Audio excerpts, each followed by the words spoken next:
The favor of God shall be your shield and fortress. Lifetime favor of God includes protection, prosperity. Mukhang sapat na po, tama po ba? Mukhang okay na. Pero ganito ang favor ni Lord eh. Sobra-sobra. Meron pang peace. Alam niyo po, the closer we draw to Him, the more we can enjoy His presence. Pag lalo kang lumalapit sa Diyos, lalo mo siyang nakikilala at lalo kang napapanatag. Isipin niyo po yung word na nothing can stop me now. Pag kasama mo si Lord, nothing can stop me now talaga. Kasi kasama mo ang Diyos. Pero kung nothing can stop me now, pero dahil lang dun sa pera, sa success, magkakaproblema ka, kapatid.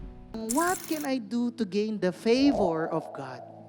In Proverbs 8:35, for those who find me, find life.